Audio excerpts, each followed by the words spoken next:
One of the great things about motorcycle travel and all that sort of stuff, and this sort of overland travel, is that every day is different.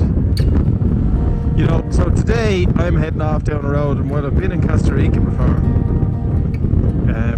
it's just a completely new and different experience.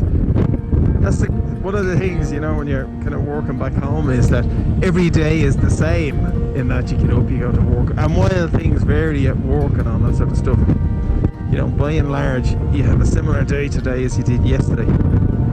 Whereas this day for me is just going to be completely different than yesterday's was. So, like, I have no idea what's going to happen today. None. You know, I'm going to try and get across the border with Panama and we'll see how that goes.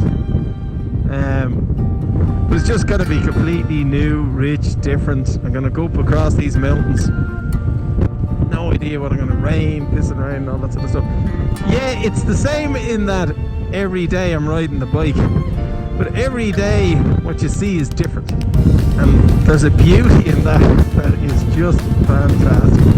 And when you wake up in the morning and the sun is shining, automatically you're in good form. It just puts you in great form.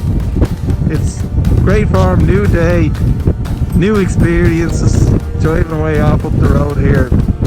I just can't describe how good it feels. I left San Isidro, and instead of going through the bar, I'd had kind of enough of the border crossings on the Panama highway, because I was after getting done at the Nicaragua, Costa Rica side, and then I was done in the Honduras, El Salvador side, Honduras, Nicaragua, and I was just sick of it. So I said, right, I'm going to go to the border crossing at Rio Sereno. Amigo, por favor, la frontera de Panama. Ah, sí. Muchas gracias, amigo. Muchas gracias.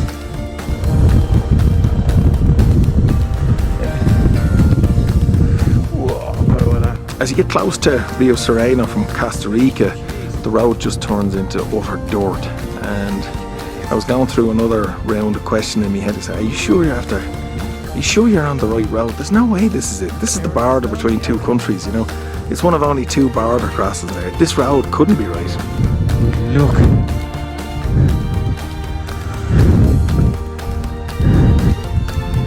Look at that, this crack. Oh, hello, old boy. Look at this dirt. My Jesus. Get up. Get up. Go on, get up. Like I'm talking to a horse. You wouldn't be long getting worn out driving on this stuff, I tell you. Oh. But you find yourself riding on this dirt road, and you're kind of constantly saying to yourself, this couldn't be it. This could not be the road to the border. You know, there's only a couple of border crossings between Panama and Costa Rica, and I said, this couldn't be it. I must be lost. But I followed the road, and I eventually got to the Costa Rican side of that border crossing, but there was nobody there. And I was kind of walking around looking for, you know, somebody to stamp me out of Costa Rica. All right, well, that's Panama. That's Costa Rica. That is the customs post to stamp me out of Costa Rica, but there's nobody there. There's no one in. It looks like there's somebody in. There's a motorbike parked up and there's a helmet, and it looks like somebody's been in there, but it doesn't look like there's anybody there right now, so I'm not sure what to do now. So it may well be that somebody's just gone down to the shops for something to eat or drink or something, but this is a pretty lonely border post, you know. That's the reason why I came this way. I was sick of fixers and money changers and all that sort of stuff, so I came up this way. As you can see, this is the border post. It's just me and the border. I'm certain if I don't stamp out of Costa Rica though with the bike, I'll never be able to get back in with a bike again. And after what happened in Mexico, I don't want to go through that shit again. So I'm going to hang out here for a while and see if anybody turns up. Give it a half an hour or something like that. And just head down to Panama, I guess. Maybe somebody will come through. So I was kind of standing around looking around. I was just kind of going, is somebody going to show up here? So I just parked with the bike, was looking around, looking in the windows. And I was saying to myself, is it Sunday or something? Maybe the border isn't actually open on a Sunday, or is it a bank holiday, or whatever it might be, because there was no traffic on that road, because it was in such terrible condition, you know, that why would anybody be driving down there? Eventually a lad showed up, you know, and he had he almost had the handkerchief, you know, because he was obviously off eating his dinner or something like that. And he stamped me through, no problem. And then, you know, pointed me in the direction of the Panama side. And I drove down there. They did one of these, you know, fumigation routines where they do something to the tyres of the bike. It's all bullshit. It's just a way of getting $4 or $5 out of you. Now, one of the things in Panama you have to do is you have to buy insurance at the border after you stamp in. But as it turned out, the girl who was selling the insurance had just had a baby. Just had the maddest half an hour of my entire life. I'm so pissed off I didn't bring the camera. You have to get insurance now, and what happened was the guy sent me off looking for it, and then another guy followed me down, right, who works here, the official and stuff. Tells me, come on, I'll take you down. Jump into a car, myself and two other guys, and none of the three of us know where the fuck we are or where we're going. And we get down to this lady who he knows who's responsible for insurance, but because she just had a baby, she's working from home, so he's bringing the customers to her and then bringing us back to the border. I tell you, it brings a new definition to the term working from home. I thought it was brilliant. I really did think it was brilliant. There was something obviously very kind of lunatic or very Central American about the whole thing. It was just insane. I thought I was getting fucking kidnapped for a minute, you know. So then I just stamped out of immigration, or stamped into Panama here. So I think I'm done. I'm just going to go in and double check it. There's a wonderful phrase that means the exact same thing in every language in the world, and it's so then, am I done? Cerrado, completo. That's it. I can't even do it now, I'm so out of breath. You're done. That's it, man. Done. Fucking bugs everywhere, man. Anyway, have a look at the sky. I'm gonna get pissed on. That's fine. It's fucking great to be in Panama, you know. Central America behind you, just gotta get to Panama City, freight the bike out to Colombia, and then I'm done. It's great to be here. I got through that border and then made my way through, you know, there's some Panamanian kind of rainforest there in kind of what is, I suppose, is it northeastern Panama. Panama kind of runs more east to west than it does, or west to east than it does north to south. If you look at it on the map, it's pretty straight. So if you're looking at Panama, the top left corner, anyway, the road through the rainforest there, I made my way to the town of David. And the reason I stopped was because the weather had closed in and the rain was torrential. There was no point in trying to keep going.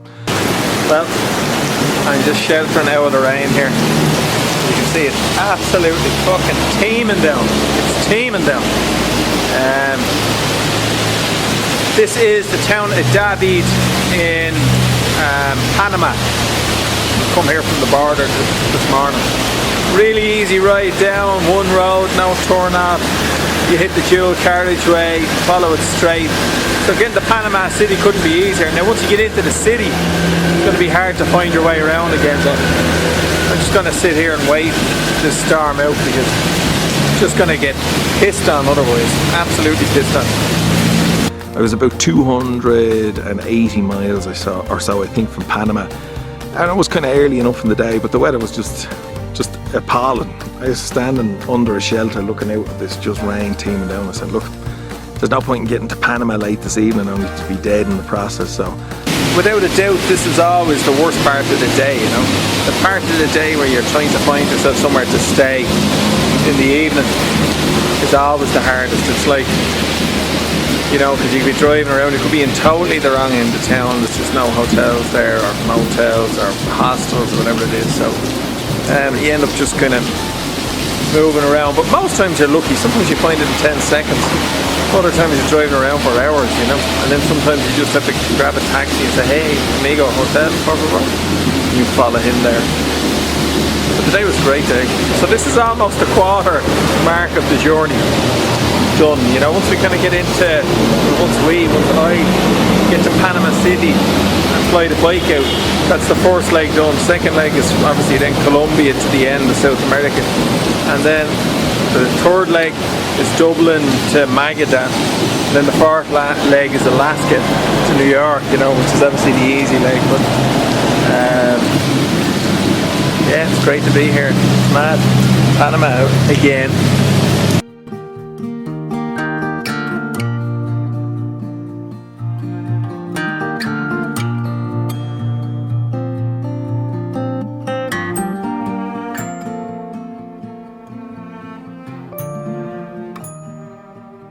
Alto.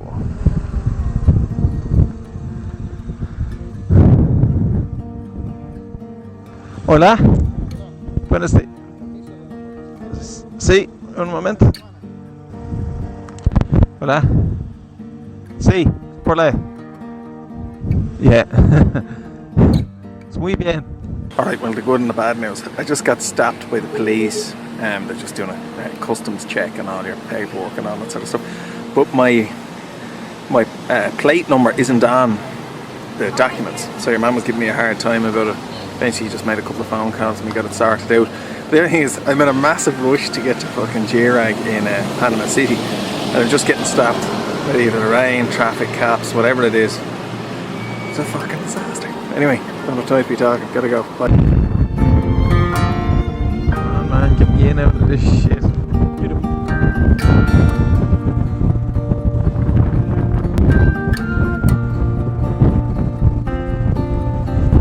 Really hope in this weather I'm able to see the sign for the airport.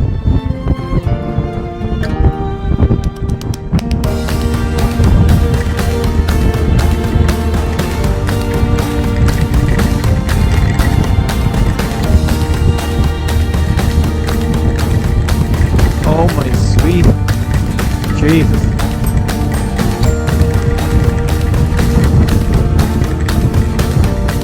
This is just completely out of control. There's a river running down the inside here. River, stream, whatever you want to call it, just in there to the left. Don't know if you can see it or not. You have to try and stay in the middle of the road. Good fucking Jesus.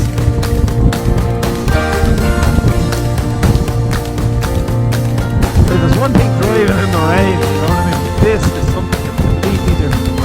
Like this is insane. The full beams on. Oh my god. Look at the truck hitting the water. Oh my god. Look, everything's got the fucking hazards on them. Jesus Christ. I'm out here, no windscreen wipers, a helmet, and a wet home. But I eventually got to the outskirts of Panama City and started to cross the Bridge of the Americas. And I remember as I was driving over it, and it's a bridge over the Panama Canal. And on the left hand side, you know, were all these ships that were coming down the Panama Canal, and over on the right hand side then were the ships out to sea. And I just remember thinking it was the most spectacular sight I'd ever seen, because that There's bridge the canal is down there. immense. Panama Canal, And look. it also gave me a tremendous feeling of accomplishment for getting to Panama City, you know, because I suppose, I don't even know why I felt particularly good. I suppose maybe it was just a really bad day, and getting to Panama City kind of represented a bit of a milestone or something to feel good about.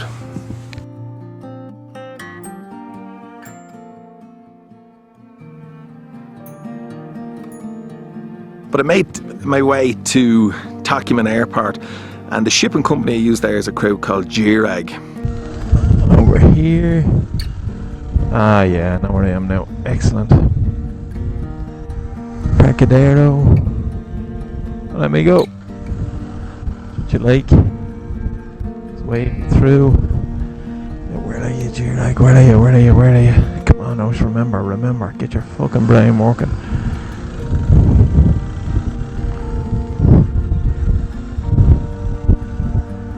Terminal, oh, the Girag, right over there, look at it.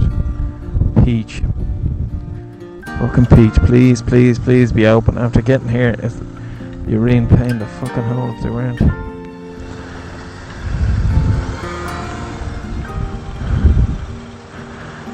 Hola!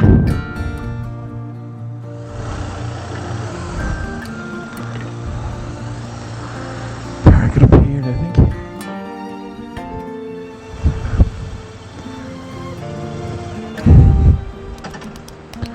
So here we go. they're the only company that actually ship motorcycles by air there actually. Well, I'm here. I made it to Girag in Tocumen Airport. Don't go to the other one. I've not been here twice, I forgot it. I made it to Girag. This is at the airport of Tocumen in Panama. The plan is now ship the bike to Colombia. I go to Panama City tonight and have a fucking stay. Man, 5-6 hours of just solid pissing rain like you've never saw in your entire life. The whole way here never stopped raining. I've never seen anything like it. I thought I was going to die. I really did. I thought I was going to get killed. Anyway, I'm here. You can see it's not much to look at, is it? Whereas I, on the other hand, am not. These guys are very good though. What they do is they just roll it up into a plane and roll it back off. Fucking slick as fuck. And it's fantastic because they didn't even know I was coming. I just showed up and said, how are you shipping the bike? And I said, grand, just down to a litre of fuel. You know, take off anything loose off the bike and it's $1,000. Fill out the paperwork, done. And the whole time I was there, the rain was absolutely biblical. But when you're stripping down your enduro gear, you're taking it off, you've just a t-shirt, and I always have a pair of shorts under it. For some reason, I don't know why you wear shorts, but I don't wear boxers underneath it. I think it's just, I won't get into it. But anyway, for whatever reason, I was out in the rain in just a pair of shorts, but I had everything off, just bar the shorts, running around, getting the bike packed up, and I think that helped expedite the process. They didn't want, says, look, there's just too much fat out in this yard here at the minute. Too much, you know, pink-skinned Irish fat. Get this fucker's bike out of here and get him the fuck out of here. Well, that's me, I'm done. It's all packed up. As you can see here, look, everything is just sitting right there, and the boots, so it's ready to just ride directly straight out. What I've done is I've packed all my stuff in those 2 bags, my clothes and all the camera gear and all the expensive stuff. And the bike is everything else. And they literally roll it onto a plane now, and then they roll it off in Bogota, Colombia, and I pick it up. All the gear that's on it is absolutely soaking wet, so it was stinking when it went down, so by the time we collect it in Bogota, it's going to be absolutely rotten. So that's it, I'm done? Finito? How come you're so quick? Everybody, it's like Girag, you come in, you roll up the bike, you do the paperwork and you go. Yeah, it's brilliant. Yeah, that's all. It's great, it's great. So after about an hour, I had all the details done with Girag and they had the bike and they were off shipping it. So I was riding back towards Panama City in a taxi, and the whole way in it felt like the rain was just breaking the windows, and I remember looking at myself in the mirror, and because I was been soaked all day and all that sort of stuff, I kind of looked a bit like I do now, just like an absolute tinker. So I said to myself, I need to clean myself up. Alright, on our way in a taxi now. Say hello. There's my taxi driver. Hola, amigo. ¿Cómo está? Todo bien, todo bien. Bike's gone. Just got the last stamp at the exit of the customs area there at the airport. And now I'm just heading back to Panama City. So I'll have all day tomorrow in Panama City, and then I'll fly out Wednesday morning to Bogota, you know. But even everywhere I go, we're getting soaked. It's still raining now. You're standing in the customs area, you're getting soaked. It's coming in off the drain.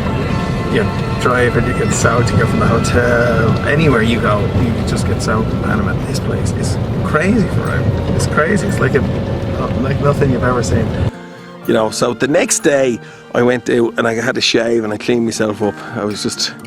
I suppose I was kind of saying, look, the project's over now, you know, you're going to be heading back to Ireland to try and get a job pretty soon, so you may as well try and clean yourself up a bit. Good morning. Do you like the beard is gone? I'm tidy. This is Aladino.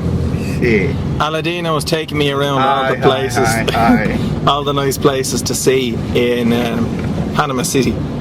So we're going to head off now to the canal and see what happens. But this is the first time since I arrived in Panama that it's actually stopped raining, although I think it'll rain pretty quickly. So what do you think of the beard gone? Which is your profession? My profession? Actually I don't have a job. I have no job. No job. But what you do? Nothing.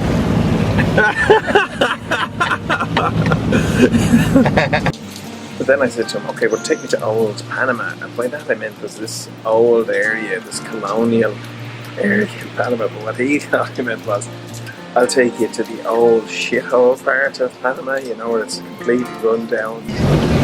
Look at this shit. Oh, my God, you're a submarine. Yeah. I swear to God. That is Panama, you know. Yeah. Absolutely. We just came to one of the biggest puddles I've ever That fucking is seen. Panama. I think is this another one? No, No. it's little. It's a small one. Yeah, it's small. Eh? Never seen anything like the rain in this place. We were just in an area, old Panama, you know, and You look the car. yeah. Yeah, I had A good car. a good car, that's right, and a good driver. Yeah. But he just took me to. I asked him to take me to this old place in Panama. You know, old Panama. I think we got our wires crossed because we just went through one of the most, as my esteemed colleague here says, it's very risky. It's very risky. Yeah. Well, he wasn't wrong. I could not wait to get out of there. I was just saying, okay, take me to New Panama. Take me to New Panama, quickly. We made our way to the Panama Canal, which is where, you know, everybody goes when they're in Panama.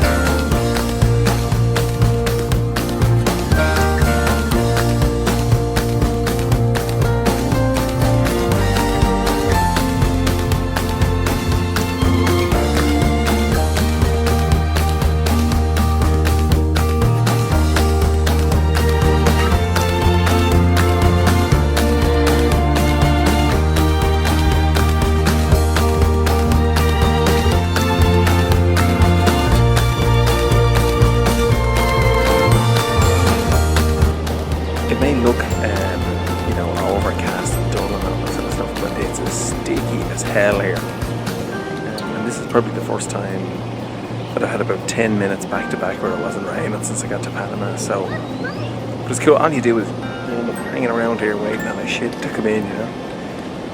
It's kind of it's a surreal thing. Like I was saying, the last time I was here, it took nearly 4 hours for a ship to show up, you know.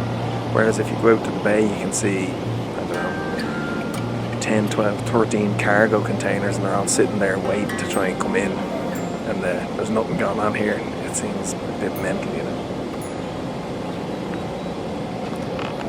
know. Certainly when they're in Panama City, I just kind of sat around having a couple of beers, watching the boats go by, and that's, you know, it is the thing to do in Panama City, and you know, it's as good a way to pass a few hours as any.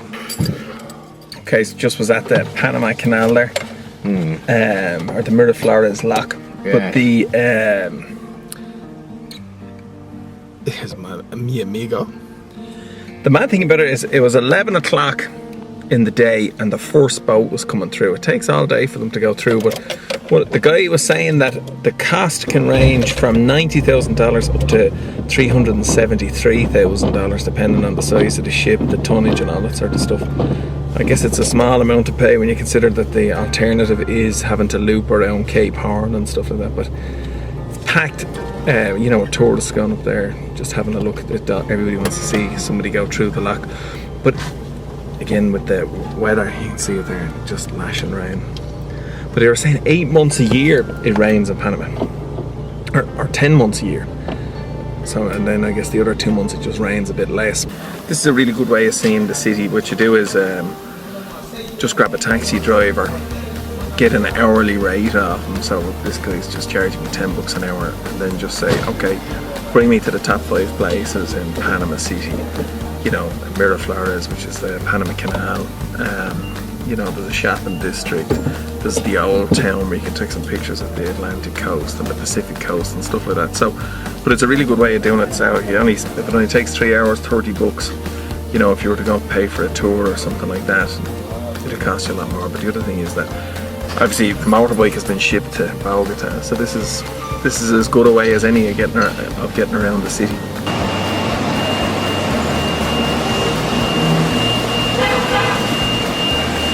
today is a national holiday in Panama. They celebrate their independence from Colombia. But what that means is I haven't been able to get any clothes washed. It's actually over a week since I got them. So the underpants and socks, well, the underpants are 1 day and my socks are 3 days. So I had been washing out of the sink. But this is the only way to get them dry. Hanging them on the light socket. Because it's Panama, there's nowhere to hang, it's just pisses rain the whole time, there's no air or anything like that, so. Anyway, I fly out to Bogota tomorrow. Nobody could say that they're looking forward to flying to Bogota. It's not a nice place, you know. Colombia is a beautiful country, Bogota is not a nice city. It's too big, too many people. It's got its mucho problemos. But anyway, I headed off to the airport. Just on our way to the airport of Panama, PTY, El Taquino.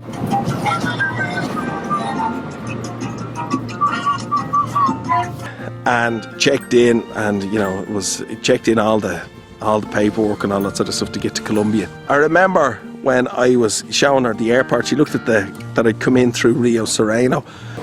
Just coming through the border thing there in the airport, and once you checks your entry stamp as you're leaving Panama to see where you came in. And I came through a place called Rio Sereno in Chiriquí in northern Panama, and your one looks at me and says, you know, you're loco.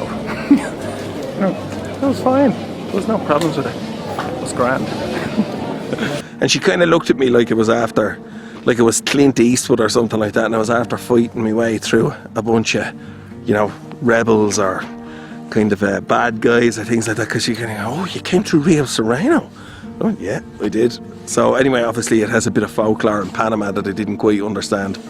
But I did all, you know, just hung around the airport and then basically flew to Bogota in Colombia.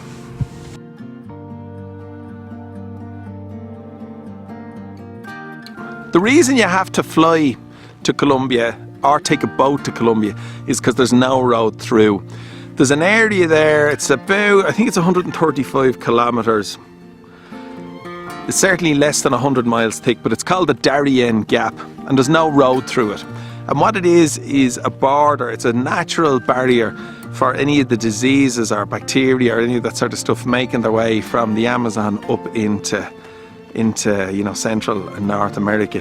So it's a very deliberate thing, it's a barrier. There are some people who've made it through there, you know, you've done it on a boat or on a horseback, but it's notoriously dangerous, and you know, there's lots of rumours of, you know, FARC rebels and all that sort of stuff, kind of, it's been a stronghold there. So it's absolutely not a place you can get through on a motorbike. So you've either got a choice, then you can either take a boat from Panama to Cartagena. Some people do that.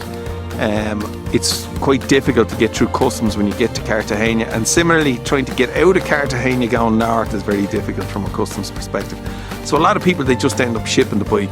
It's $1,000, you know, it's a lot of money, but you kind of have to budget that into the cost of the trip from the start, you know. It's one of the big costs in the trip, and you just have to put up with it.